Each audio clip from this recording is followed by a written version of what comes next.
Саламатсыздарбы. Сиздерди күндүн маанилүү жаңылыктары менен тааныштырсам, назарыңыздарда валюталар курсу. 12 январга карата аба ырайы. Кыргыз гидрометтин билдирүүсү боюнча эртең 12 январда мал менен кар жайт. Айрым жерлерде кар оор түшөт, жолдор тоңголок тайгак болот. Тоолуу аймактарда кар көчкү коркунучу жогорулайт. Батыштан соккон шамалдын ылдамдыгы секундасына 4-9, айрым учурда 15-20 метрге чейин жетет. Күндүн маанилүү жаңылыктарынан кыскача тааныштырсам, таксист жигитти тоноп кетишти. Украина учагын Иран атып түшүргөн. Тажикстан-Кыргызстан чек ара маселесинде Тажикстандын максаты эмне? Ушул жана башка жаңылыктар менен сиздерди кененирээк тааныштырсам. Тажиктер бизди Баткендин Көкташ айылындагы Дахма аймагынан сүрүп чыгарууга аракет кылып жатат. Бул тууралуу бүгүн 11 январда Ак-пресс агенттигинде Көкташтын тургундары билдиришти. Тургундардын бири Шермет Айдаровдун айтымында Көкташтын түштүк батыш аягында жайгашкан Дахма тилкесинде кыргыздар жашаган 7 үй бар.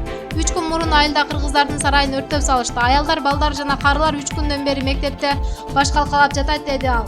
Айылдын дагы бир тургуну Жоробай Байзаковдун айтымында аталган 7 үй стратегиялык үйлөр болуп саналат. Эгер алар бизди ал жактан сууруп чыгарса, анда тажиктер Баткен, Көкташ, Аксай, Тандык, Уна жолуна түз чыгууга мүмкүнчүлүк алышат. Алар ага эле катар Төрткүл суу сактагычынын каналына жана суу топтолуучу Головной деген жерди ээлегенге мүмкүнчүлүк алышат, деди ал.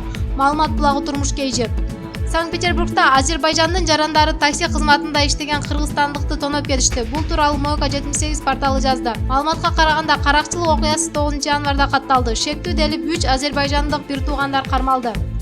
Электрондук билеттер 15 январдан тарта пилоттук негизде ишке кирет.